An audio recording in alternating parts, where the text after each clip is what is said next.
Hello everyone, I am your friend Neha Kaushik. Today's our topic is प्राचीन भारत का इतिहास। प्राचीन भारत के इतिहास में हम पढ़ेंगे सिंधु घाटी सभ्यता की। जो हमारी सिंधु घाटी सभ्यता है वो कहाँ कहाँ फैली हुई है और क्या क्या वहाँ पे चीज़ें हमें मिली है जिनसे हमने अंदाजा लगाया कि उस टाइम के लोग या उस जो वहाँ पे रहते थे वो क्या क्या यूज़ करते थे या किस तरह से वो रहते थे। जैसे इसमें हम देख रहे हैं कि हमारे पास तीन काल थे। जैसे पहले था सबसे पहले प्राक, फिर आद्य, उसके बाद है हमारे पास ऐतिहासिक काल।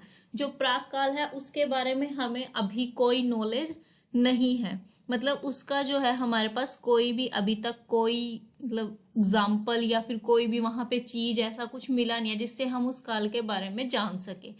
उसके बाद आया हमारे पास आद्य काल।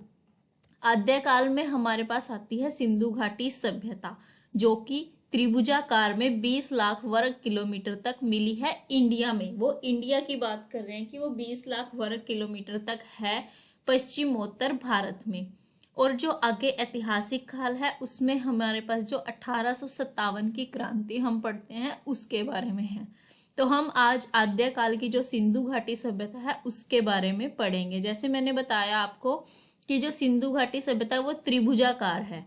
तो इसमें देखें आप पिक्चर में त्रिभुजाकार में हमें पता लग रहा है कि उत्तर में जम्मू कश्मीर में है सिंधु घाटी की जो मिले हैं हमें कस्बे शहर गांव, वो जम्मू कश्मीर की जो चिनाब नदी है उसके आसपास मिले हैं। पूर्व में हिंडन नदी पर उत्तर प्रदेश तक, पश्चिम में दशक नदी पर पाकिस्तान बॉर्डर तक, और दक्षिण में गोदावरी नदी पर महाराष्ट्र तक। और उत्तर से दक्षिण तक ये कितनी फैली हुई है? 1400 किलोमीटर। और पूर्व से पश्चिम तक ये फैली हुई है 1600 किलोमीटर। ये इसमें बताया गया। ये ट्रायंगल शेप क्यों दी है कि जब हम आप इंडिया में देखोगे ना कि ये कहाँ कहाँ फैली हुई है, तो जब उन डॉट्स को आप मिलाओगे तो वो एक ट्रायंगल का रूप देते हैं, इसलिए इसको बोला है कि ये त्रिभुजाकार रूप में फैली हुई है 20 लाख वर्ग किलोमीटर तक। तो सबसे पहले जो हमारा सिंधु घाटी सभ्यता में स्थान खोजा गया था वो था हड़प्पा। और हड़प्पा कहाँ पे है? पाकिस्तान में। कैसे ये शुरू हुआ था, मतलब कैसे पता चला था कि ये सिंधु घाटी सभ्यता है, कैसे इसके बारे में हुआ था? तो सबसे पहले क्या था, 1826 में चार्ल्स मैसन ने हड़प्पा के एक टाइल की खोज की, जिसमें क्या हुआ कि कुछ ईंटें मिली, लेकिन उन्होंने ईंटें मिली लेकिन आगे उसके बारे में कोई खोज नहीं करी, उसे वहीं पर ही खत्म कर दिया। उसके बाद क्या हुआ कि 1853 से 1856 के बीच रेलवे लाइन जब बिछा रहे थे तो वहां पर फिर से कुछ ईंटें मिली, लेकिन फिर कोई कार्य नहीं हुआ। कब की बात बता रहे हैं कि 1853 से 1856 के बीच एक मतलब वो रेलवे लाइन बिछा रहे थे तो फिर से उन्हें रेलवे लाइन के बिछा रहे थे तो उन्हें खुदाई करनी पड़ी, वहां पे फिर से कुछ ईंटें मिली, लेकिन उन्होंने उसके बारे में आगे कोई कार्य नहीं किया, मतलब आगे कोई खोज ही नहीं की। फिर क्या हुआ कि 1926 में भारतीय जो पुरातत्विक एवं सर्वेक्षण विभाग था उसके निर्देश पर किसने? दयाराम साहनी। सबसे मेन इंपॉर्टेंट पॉइंट है कि दयाराम साहनी की अध्यक्षता में हड़प्पा नामक स्थल की खोज हुई। किसने की हड़प्पा की खोज? दयाराम साहनी ने 1926 में। तो सबसे पहले जो सिंधु घाटी सभ्यता की खोज की थी, मतलब स्टार्टिंग हुई थी, तो 1926 में हुई थी। दयाराम साहनी ने हड़प्पा की थी, ठीक है। लेकिन आज अगर हम देख रहे हैं वर्तमान तक इसके 1500 स्थान खोजे गए हैं।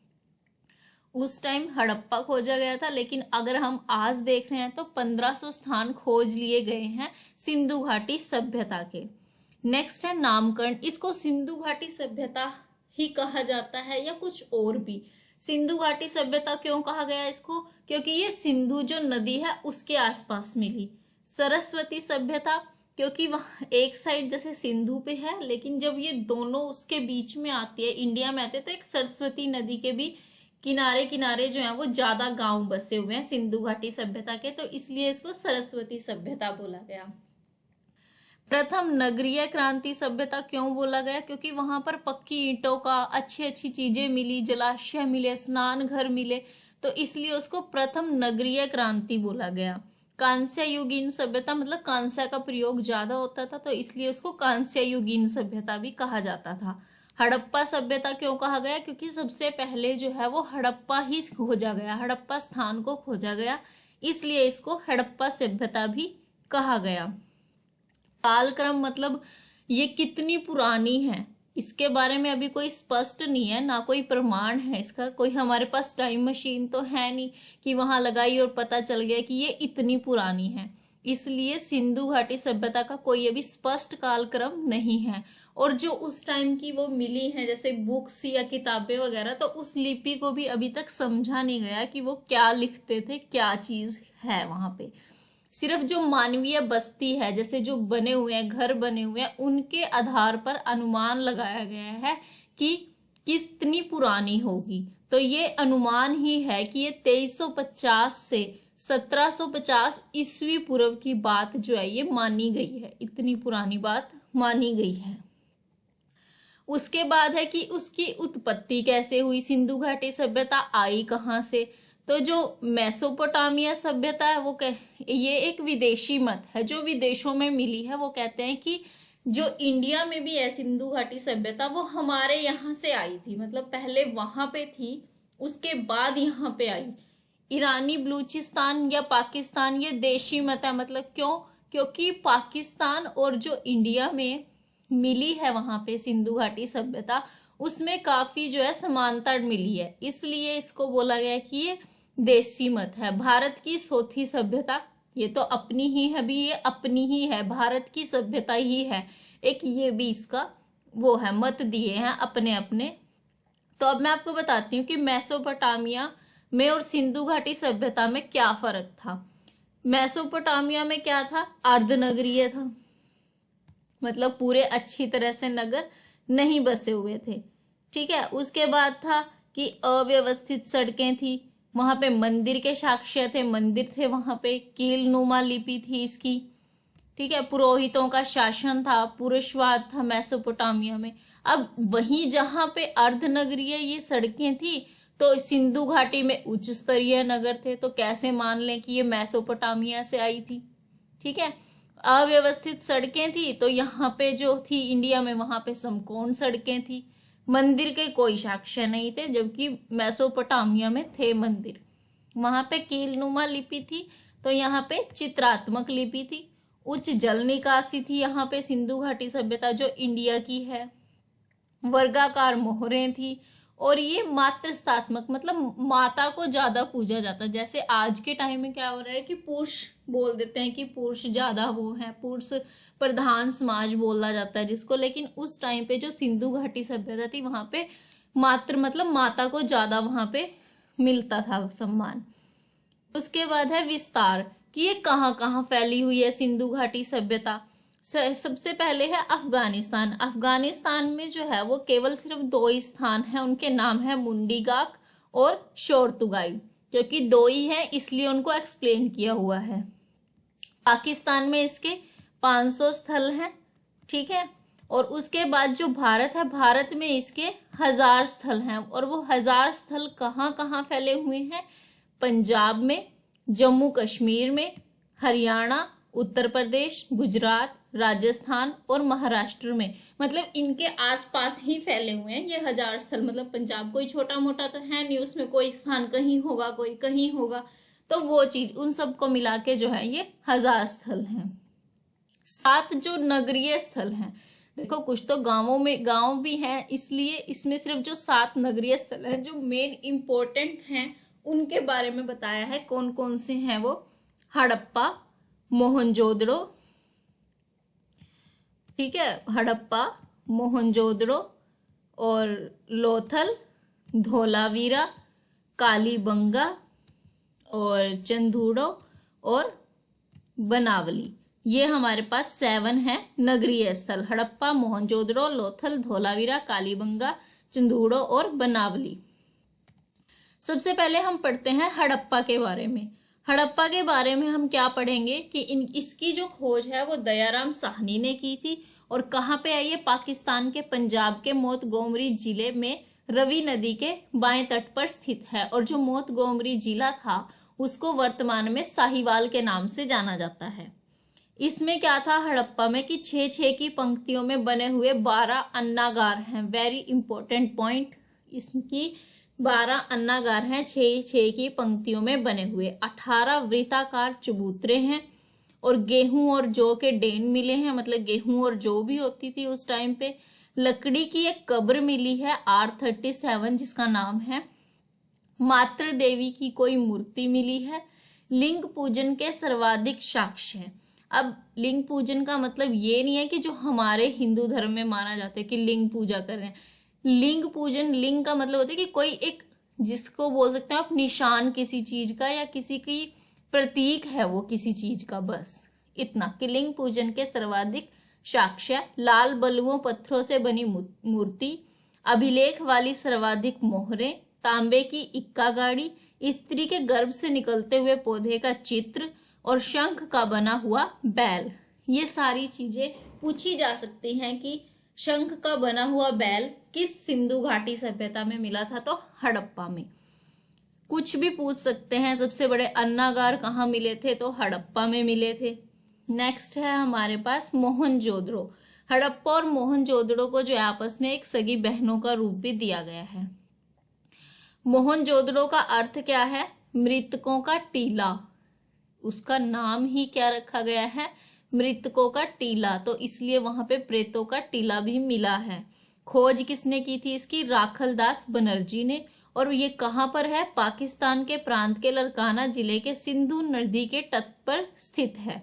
क्या क्या मिला यहाँ पर, तो प्रेतों का टीला, सिंधु सभ्यता का बगीचा, देखो उस टाइम पे एक बगीचा भी मिला जिससे पता लगा। मलेरिया के लक्षण कुछ मिला होगा उनको ऐसा जिससे पता लगा कि मलेरिया भी था। सर्वाधिक बाढ़, सर्वाधिक जनसंख्या, विशाल स्नानागार, देखो उसमें हमने हड़प्पा में पढ़ा क्या था, अन्नागार थे सबसे बड़े बड़े, और मोहनजोदड़ो में क्या था, स्नानागार। कांसे की नर्तकी की मूर्ति, सूती कपड़े के साक्ष्य, गले हुए तांबे का ढेर, सभा भवन, महाविद्यालय, हर घर में कुआं और स्नानागार, पक्की सड़कें, चिमनी, घोड़े के दांत और मुहरे। अब ये सब चीजें जो हैं वो इसमें मिली। अब आप सोचते होंगे कि खुदाई करी और उसके अंदर इतनी चीजें कैसे मिली। अब हम कहीं भी अगर आप बैठे हुए इसको पढ़ रहे हो, ऐसे के ऐसे किसी मतलब एक अनहोनी घटना के कारण आप कई लाख या कई हजार किलोमीटर नीचे धंस जाते हैं, तो आने वाले कुछ टाइम के बाद जो है वो आसपास की चीजें कुछ तो मिलेंगी, कोई सोफा, कोई बेड, चेयर, कोई स्नानागार, ऐसे के ऐसे अगर नीचे जा रहे हो तो कोई बाथरूम, कोई वॉश बेसिन, तो उस तरह की चीजें मिली और उसके आधार पर ही अंदाजा लगाया गया। नेक्स्ट है हमारे पास लोथल, जिसकी खोज की थी रंगनाथ राव ने। गुजरात में खंबत की खाड़ी के नजदीक भोगवा नदी के किनारे ये स्थित है। इसे लघु हड़प्पा या मोहनजोदड़ो भी कहा जाता है। यहाँ पे क्या क्या मिला हमें, बाजरा और चावल, शतरंज, फारस की एक मोहर, एक साथ 20 समाधियां, इसको मुर्दों का नगर भी बोला जाता है लोथल को। सती प्रथा के संकेत मिले, आटा पीसने की चक्की मिली, कपड़ों की रंगाई और 2 राक्षसों के चित्र वाली मोहरें मिली। नेक्स्ट है हमारे पास धोलावीरा, जिसकी खोज की थी जगतपति जोशी ने और विस्तृत उत्खनन RS बिष्ट ने। मतलब उन्होंने खोज कर ली, लेकिन इसके बारे में जो ज्यादा जाना, उत्खनन किया जिन्होंने ज्यादा, तो वो थे हमारे RS बिष्ट। अवस्थिति मतलब कहाँ है ये, गुजरात में कच्छ की खाड़ी के क्षेत्र में स्थित मासर व मनहर नदियों के बीच में। क्षेत्रफल की दृष्टि से ये इसका मतलब उसके तो बीच में, मासर और मनहर नदियों के बीच में, पर जो क्षेत्रफल है उसकी दृष्टि से भारत में स्थित सिंधु घाटी सभ्यता का दूसरा स्थान है धोलावीरा का, ठीक है। और पहला किसका है, राखीगढ़ी का। पत्थर से बना हुआ यहाँ पे एक जलकुंड मिला, त्रिस्तरीय नगर योजना मिली और पत्थर पर जो है वो एक चमकीली पॉलिश का भी एग्जाम्पल मिला। नेक्स्ट है हमारे पास कालीबंगा, जिसका अर्थ क्या है, काले रंग की चूड़ियां। खोजकर्ता कौन थे, अमलानंद घोष, और उत्खननकर्ता BK थापर। कहाँ पे है? राजस्थान के हनुमानगढ़ जिले में घग्गर नदी के तट पर। यहाँ पे क्या क्या मिला? 7 हवन कुंड। मेन इंपॉर्टेंट पॉइंट है कि 7 हवन कुंड जो है वो कालीबंगा में मिले। ऊंट की हड्डियां, जूते हुए खेत का साक्ष्य, लकड़ी का हल, चना सरसों, अलंकृत ईंटों का साक्ष्य, लकड़ी के पाइप, मेसोपोटामिया की मोहरों जैसी बेलनाकार मोहरें। नेक्स्ट है हमारे पास चनहूदड़ो। चनहूदड़ो के खोज करता है एनजी मजूमदार, उत्खनन करता है अर्नेस्ट मैके, और कहाँ पर है? पाकिस्तान के सिंध नदी के तट पर, सिंध प्रांत में। यहाँ पे हमें क्या क्या मिला? मनके बनाने का कारखाना, बिल्ली का पीछा करते हुए कुत्ते का साक्ष्य, लिपस्टिक और कंघे का साक्ष्य, वक्राकार ईंटें, 4 पहियों वाली गाड़ी, मिट्टी के मोर की आकृति और मिट्टी की मुद्रा पर 3 घड़ियां और 2 मछलियों का अंकन। चिन्हूदड़ो एक ऐसा स्थल है जहां हड़प्पा सभ्यता के पतन के बाद जुकर झंगर नामक ग्रामीण व कृषि मूलक संस्कृति के विकास का साक्ष्य मिलता है। नेक्स्ट है हमारे पास बनावली। बनावली की खोज की थी RS बिष्ट ने, और कहाँ पर है ये? हरियाणा के हिसार जिले में। बनावली में जल निकास प्रणाली का अभाव है, जो कि सिंधु घाटी सभ्यता का सबसे मेन इंपॉर्टेंट पॉइंट था। मतलब उसकी एक विशेषता है कि वहां पे जल निकासी प्रणाली बहुत अच्छी थी, लेकिन वो बनावली में नहीं थी। और ना वहां पर सड़कें सीधी हैं और ना ही वो समकोण पर काटती हैं, जबकि जो भारत की सिंधु सभ्यता उसकी ये विशेषता है। क्या क्या मिला यहाँ पे? वाष्पेशन मिला, मिट्टी का हल, जौ के दाने के साक्ष्य, पक्की मिट्टी से निर्मित मोहरों के साक्ष्य और तांबे की कुल्हाड़ी। हरियाणा के हिसार जिले में कुनाल से चांदी के 2 मुकुट प्राप्त हुए। बागपत में सनोली से 125 कब्रों का साक्ष्य मिला और हर शव को उत्तर से दक्षिण दिशा में दफनाया गया। नेक्स्ट जो है ये नदियों के ऊपर जो स्थल हैं उनके बारे में बताया। जैसे सिंधु नदी पे मोहनजोदड़ो, चनहूदड़ो, आमरी, अलीमुराद, अल्दिनी, कोदोदेजी। चिनाब पर मांडा, रावी नदी पर हड़प्पा, सतलुज पर रोपड़, घग्गर सरस्वती पर बनावली, राखीगढ़ी, कुनाल और कालीबंगा। भोगवा नदी पर लोथल, हिडेन पर आलमगीर, ताप्ती पर मालवन, भादर पर रंगपुर, गोदावरी पे देमाबाद, दाशक पे सुतकांगेडोर और किम पर मेघम। ठीक है, नदियों पर जो स्थल थे इसका आप स्क्रीनशॉट भी ले सकते हैं। इस टॉपिक में इतना ही कंप्लीट हो चुका है। इसमें मैंने 7 आपको नगरीय स्थल जो मेन थे उसके बारे में बता दिया है। इसी से पूछा जाता है कि क्या चीज कहाँ पे कौन सी उसमें मिली थी, हड़प्पा में, मोहनजोदड़ो में, बनावली, चनहूदड़ो, इन सब के बारे में पूछा जाता है। इस टॉपिक में इतना ही। Thank you.